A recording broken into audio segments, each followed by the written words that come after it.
Beauty is no quality in things themselves, it exists merely in the mind which contemplates them, and each mind perceives a different beauty. Generally speaking, the errors in religion are dangerous, those in philosophy only ridiculous. No man ever threw away life while it was worth keeping. Epicurus's old questions are still unanswered. Is he, God, willing to prevent evil, but not able? Then he is impotent. Is he able, but not willing? Then he is malevolent. Is he both able and willing? Then whence evil? In our reasonings concerning matter of fact, there are all imaginable degrees of assurance, from the highest certainty to the lowest species of moral evidence. A wise man, therefore, proportions his belief to the evidence. Reason is, and ought only to be, the slave of the passions. Reading and sauntering and lounging and dosing, which I call thinking, is my supreme happiness. Be a philosopher, but, amidst all your philosophy, be still a man.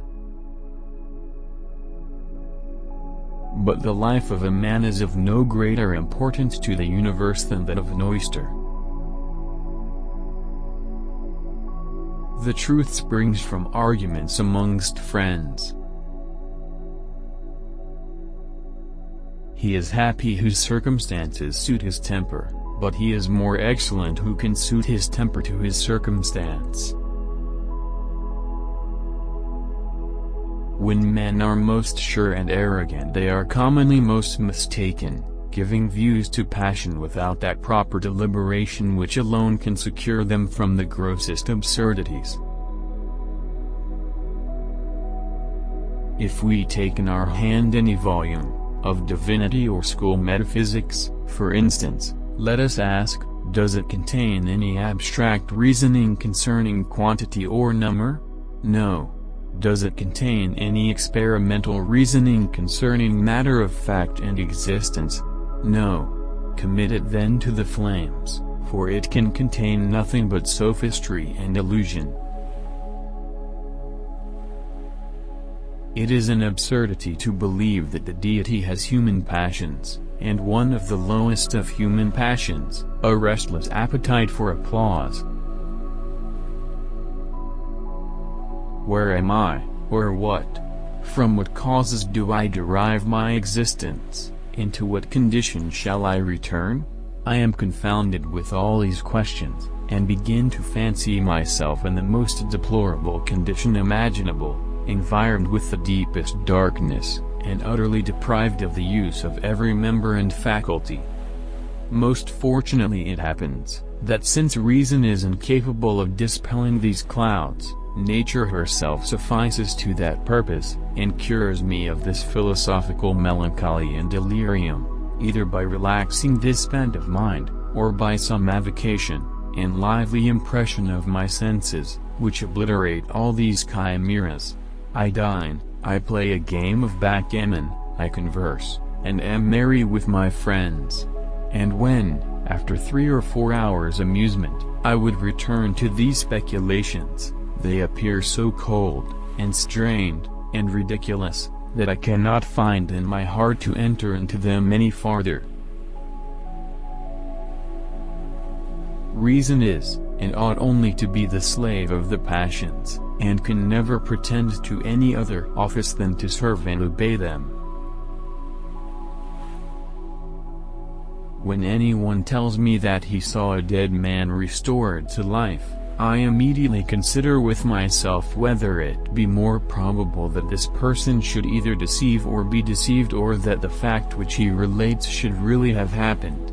I weigh the one miracle against the other, and according to the superiority which I discover, I pronounce my decision. Always I reject the greater miracle, if the falsehood of his testimony would be more miraculous than the event which he relates. then and not till then, can he pretend to command my belief or opinion. Does a man of sense run after every silly tale of hobgoblins or fairies, and canvass particularly the evidence?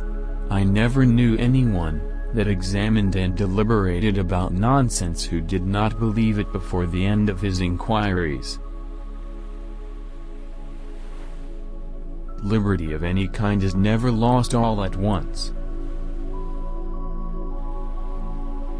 Your corn is ripe today, mine will be so tomorrow.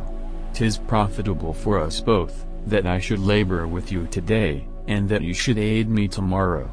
I have no kindness for you, and know you have as little for me. I will not, therefore, take any pains upon your account, and should I labor with you upon my own account, in expectation of a return, I know I should be disappointed, and that I should in vain depend upon your gratitude. Here then I leave you to labor alone, you treat me in the same manner. The seasons change, and both of us lose our harvests for want of mutual confidence and security. For my part, when I enter most intimately into what I call myself, I always stumble on some particular perception or other, of heat or cold, light or shade, love or hatred, pain or pleasure. I never can catch myself at any time without a perception, and never can observe anything but the perception. If anyone, upon serious and unprejudiced reflection, thinks he has a different notion of himself, I must confess I can reason no longer with him. All I can allow him is, that he may be in the right as well as I, and that we are essentially different in this particular. He may, perhaps, perceive something simple and continued, which he calls himself, though I am certain there is no such principle in me. No testimony is sufficient to establish a miracle, unless the testimony be of such a kind, that its falsehood would be more miraculous than the fact which it endeavors to establish. Beauty in things exists in the mind which contemplates them. All sentiment is right, because sentiment has a reference to nothing beyond itself, and is always real, wherever a man is conscious of it.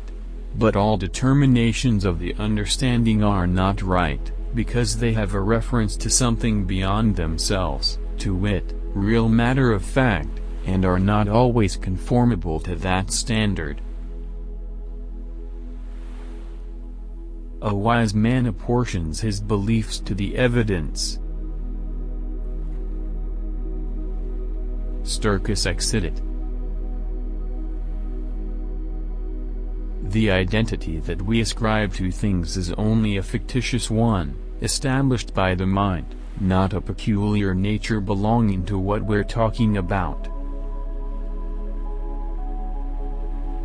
The sweetest and most inoffensive path of life leads through the avenues of science and learning, and whoever can either remove any obstructions in this way, or open up any new prospect, ought so far to be esteemed a benefactor to mankind. Any pride or haughtiness is displeasing to us, merely because it shocks our own pride, and leads us by sympathy into comparison, which causes the disagreeable passion of humility. How can we satisfy ourselves without going on an infinitum? And, after all, what satisfaction is there in that infinite progression? Let us remember the story of the Indian philosopher and his elephant. It was never more applicable than to the present subject. If the material world rests upon a similar ideal world, this ideal world must rest upon some other, and so on, without end. It were better, therefore, never to look beyond the present material world.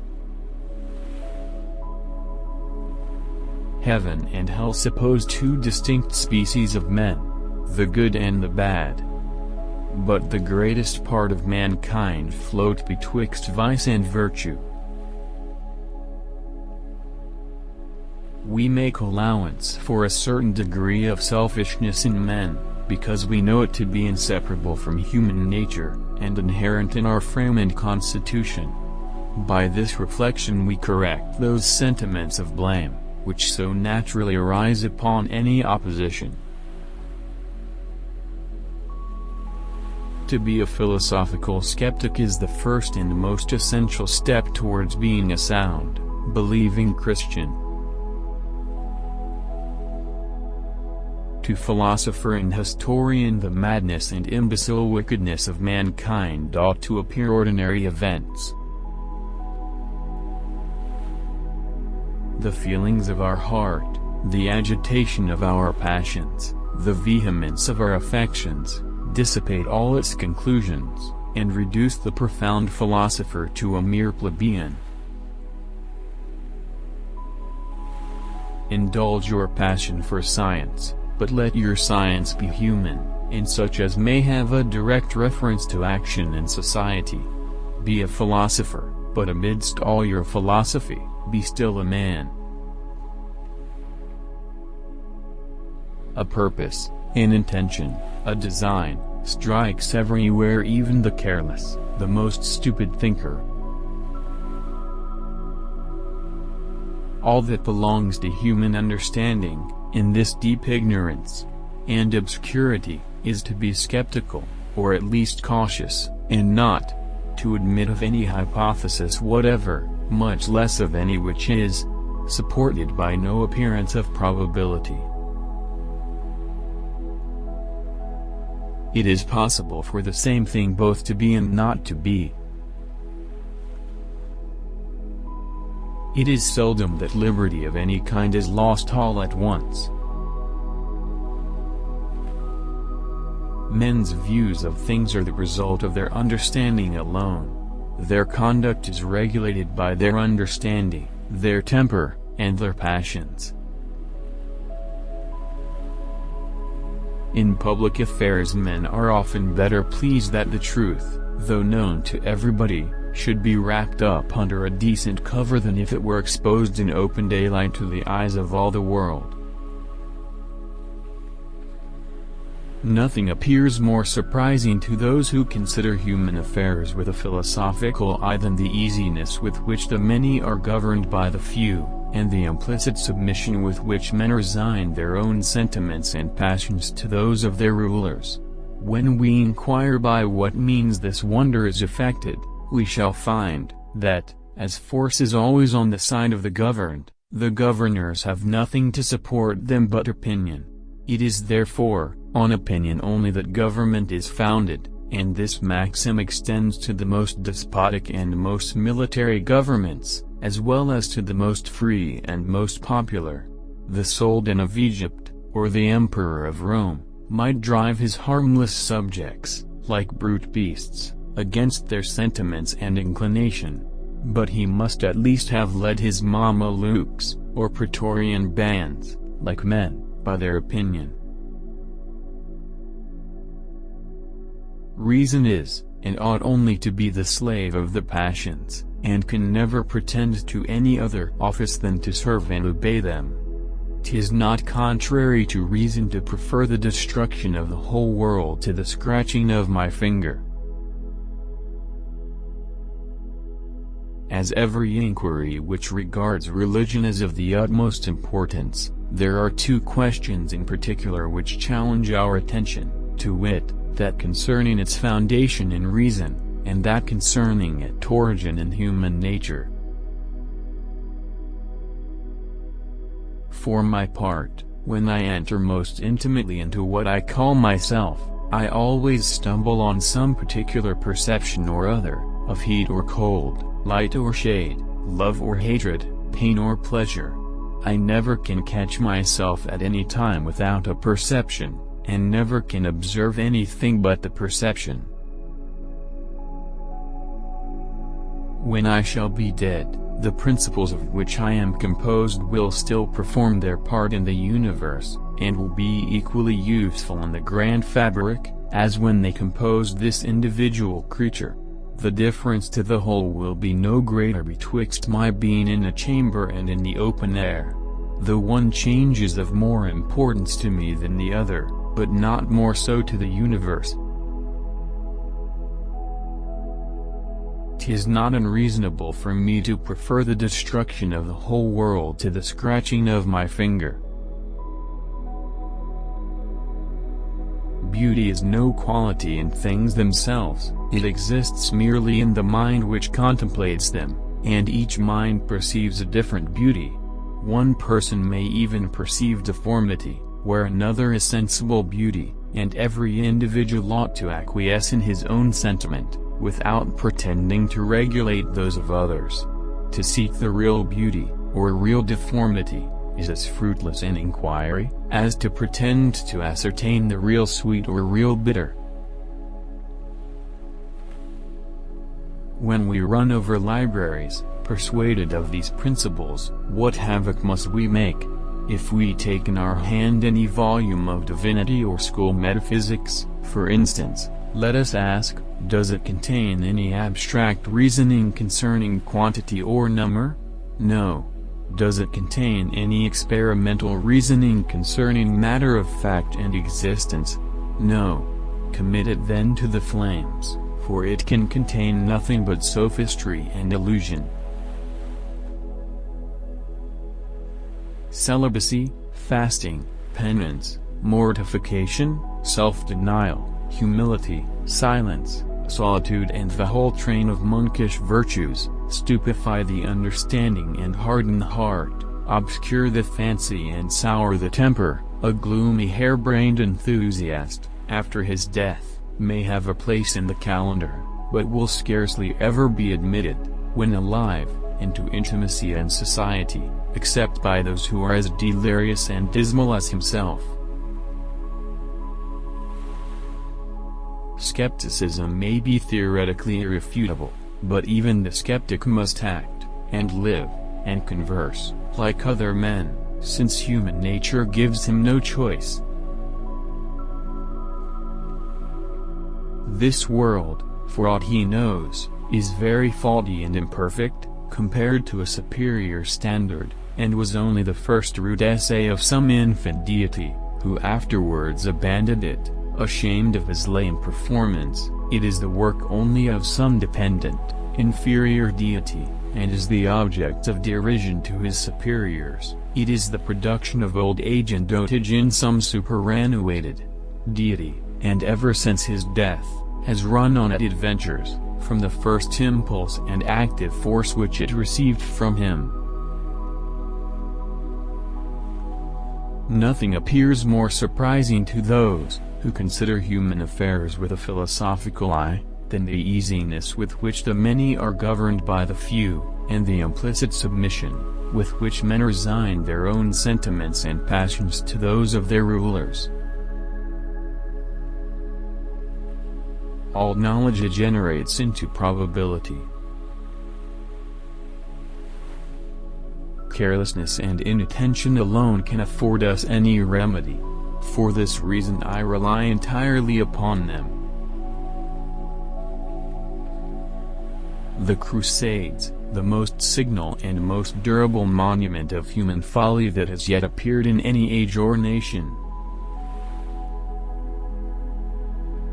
Amidst all of this bustle it is not reason which carries the prize, but eloquence, and no man needs ever despair of gaining proselytes to the most extravagant hypothesis, who has art enough to represent it in any favorable colors.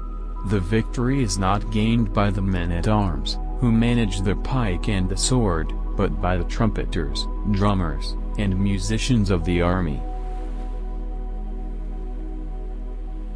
The fact that different cultures have different practices no more refutes moral objectivism than the fact that water flows in different directions in different places refutes the law of gravity. Custom, then, is the great guide of human life. It is that principle alone which renders our experience useful to us, and makes us expect, for the future, a similar train of events with those which have appeared in the past. Without the influence of custom, we should be entirely ignorant of every matter of fact beyond what is immediately present to the memory and senses. We should never know how to adjust means to ends, or to employ our natural powers in the production of any effect. There would be an end at once of all action, as well as of the chief part of speculation.